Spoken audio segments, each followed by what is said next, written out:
really like this sweater and it's really comfy, which is why I'm wearing it a lot on my days off. Anyway, hi. Hello. I hope you're doing well. This is my January TBR, which depending on how long this is, I might be attaching to my December reads. Or maybe it's never bringing you. And if it is, I will have cut this part out. If it's a separate. If it's not, maybe I'll leave this in. I don't know. So we're gonna talk about how I'm making my TBRs this year, because it is a sort of complicated process that I made for myself. So my reading goal normally for books is however many books. Sorry, I'm trying to find the is however many books I read the year before. I read 97 books in 2024.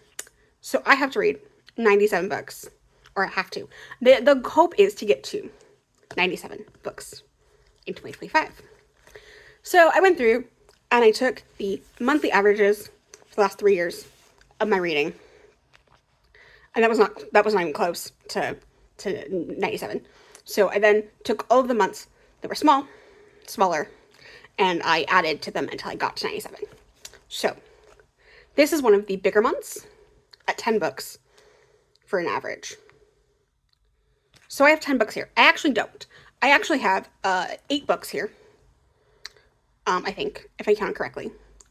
And because one book's not out yet, and I decided to leave a free spot for whatever just feels my fancy. So, without further ado, here are the 10 books-ish that I want to read. Here are 8 books I'd like to get to in January. We're going to start with Strange Beasts by Susan J. Morris. This is, from what I understand, because I'm not going to lie, I've done very much avoiding what this is about. Other that is queer. Specifically, I believe it's sapphic. I could be wrong about that. Don't quote me on that. It is, I've heard described as like the aesthetics of Harry Dreadful. But again, alleged. Anyway, this is about the daughter of Moriarty and the daughter of Helsing fighting monsters in a secret society. I was sold. Also, I have these special edition hardcovers from Bindery. So look at this. So you can only get the hardback if you buy it specifically from Bindery. And I think you should, because like look at these sprayed edges. They're so pretty. This is a Christmas gift from my best friend. So I'm very, very excited. I'm very grateful. What if Mark Spector was the host Venom? This is if you saw me talk about this when I bought this in November, this is just silly. And I wanted some silly. But also, I'm really just excited about this. I decided, like, I knew that I probably wasn't going to get to it last year. So I was like, top priority this year. This is actually the book that I'm going to start first. If I'm going to be honest. These are in a weird order. Because I think, I was also trying to, like, sort them out in a stack to also be, like, vibes are different. So if I feel like I don't want a vibe, there's something else. Like, the next book in the stack is not the same vibe.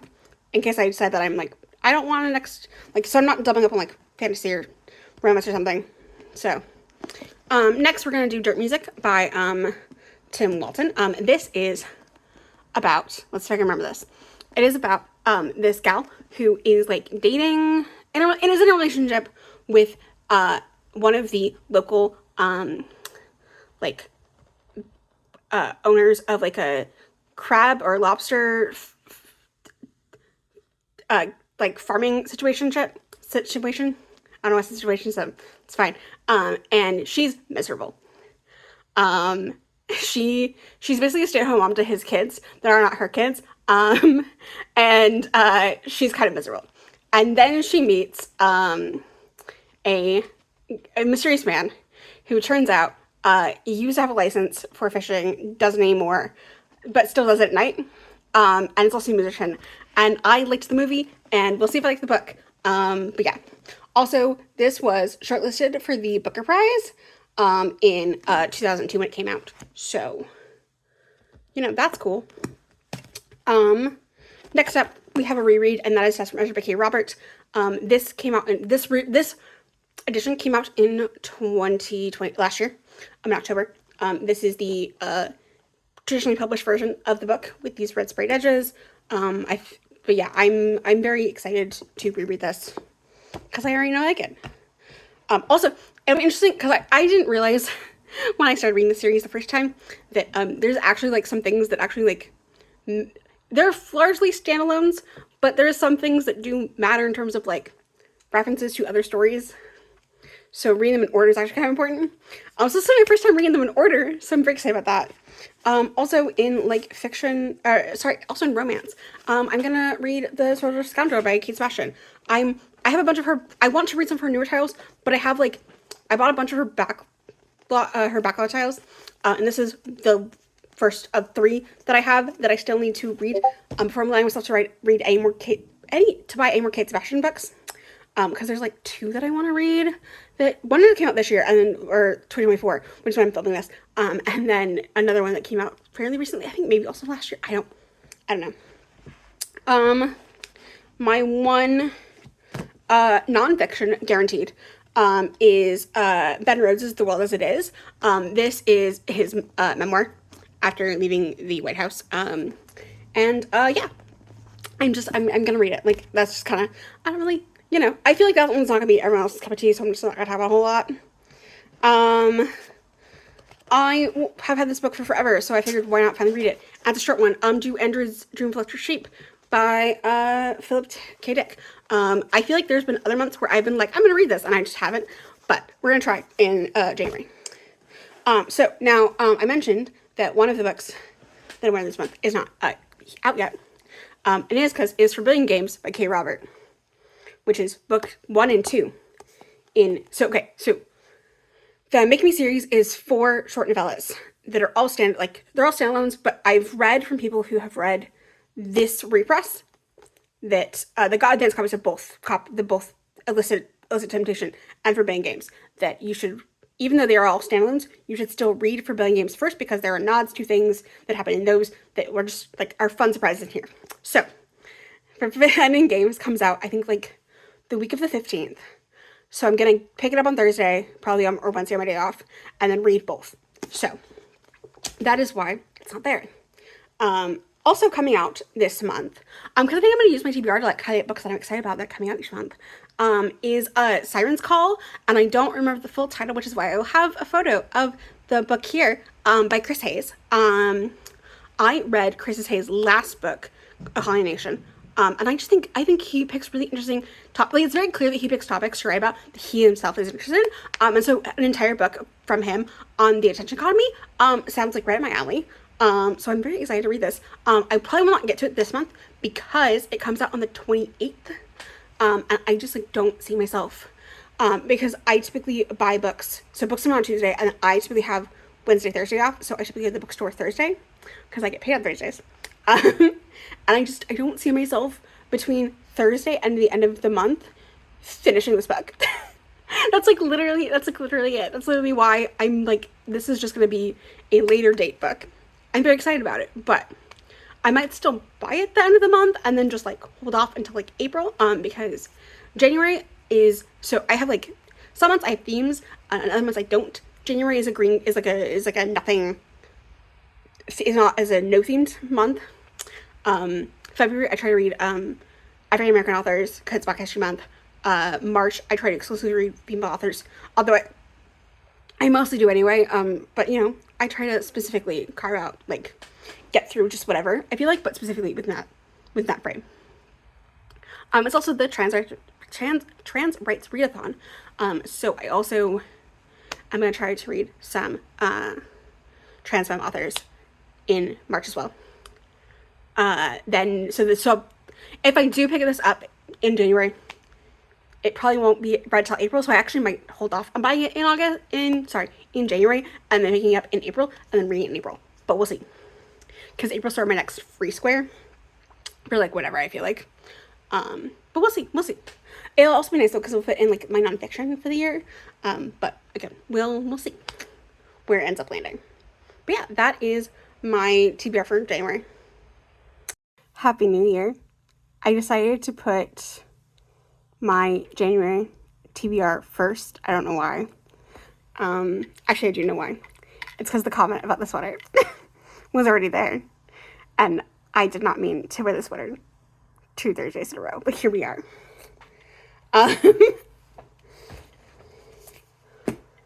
we're going to start with the two books that one of which I did on audiobook and the other one I didn't grab physically.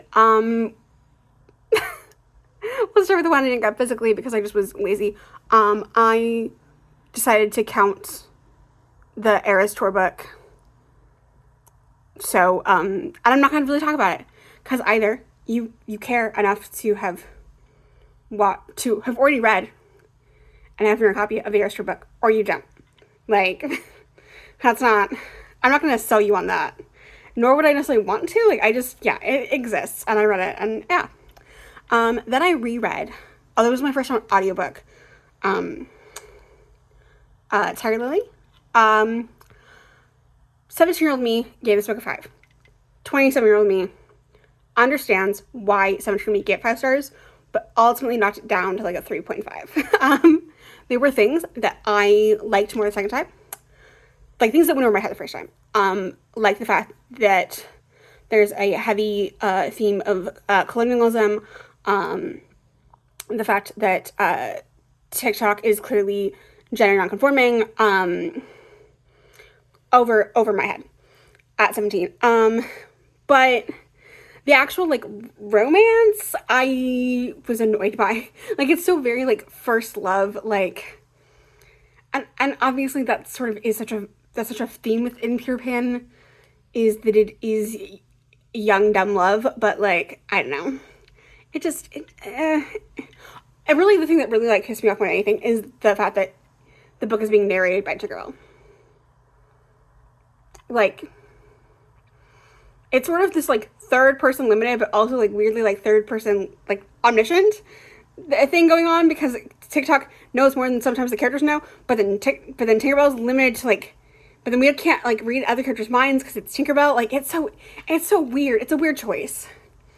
But moving on to, the other books that I read. We have A Gathering of Shadows by V. Schwab. This is book 2 in the Dark Shade of Magic trilogy. I liked this a lot.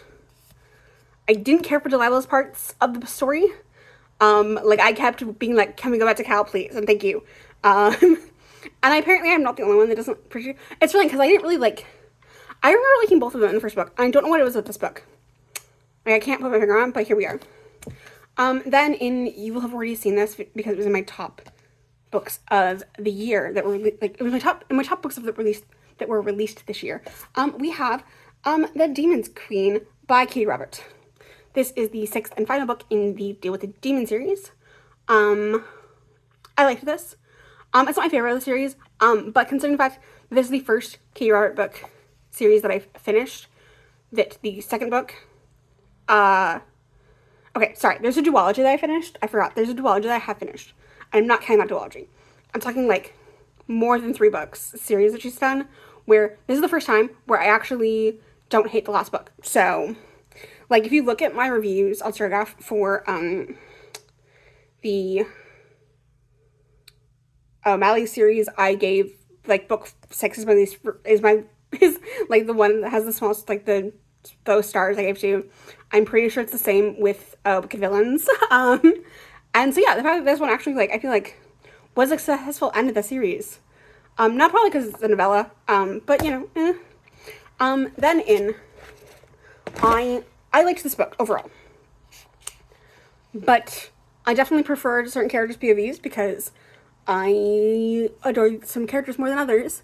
Also because there's a character that I think is part of the extended universe, and this was my first foray into the extended universe, so I'm not as familiar with them. But I'm talking about Resistance Reborn. This is a prequel to The Rise of Skywalker, which is funny because I hate that movie with a burning passion. I have never left a movie theater more upset than I did at that movie. But anyway, not the point. This was fun. But like I said, there were certain characters that I loved getting to be in there, and their stories, and then there were other stories where I was like, can we just please go back to the storyline that I want? But yeah, I overall liked this. Our next book is The Obelisk Gate by N.K. Jemisin. This is book 2 in the Broken Earth trilogy. I liked this a little bit less than I liked book 1. And I can't put my finger on why. And I also, it's still a little like fresh in my head to talk about like specifically what I did like about this. But I think if you've read book 1 and you liked book 1, I will say it is so far worth continuing the series. That's really all I can like say on that, if I'm gonna be honest. I'm literally pushing the books into the can of water I have. That's great. Good job, me. Okay. Next up, so I did not think, I read 8 books this month. And when I put 3 fiction, so originally, instead of doing The Demon's Queen, I was going to do a reread of Desert Matters. But then I realized that I had put 3 sci-fi books, 7 fantasy books that were over 400 pages. And I was like, I should change that. So I did. And then, somehow, I read them all. So I read 8 books in total. The next one I read was, I'm always not, I know the word, but my brain, looking at it on here, has a hard time with it. But this is Obsolence.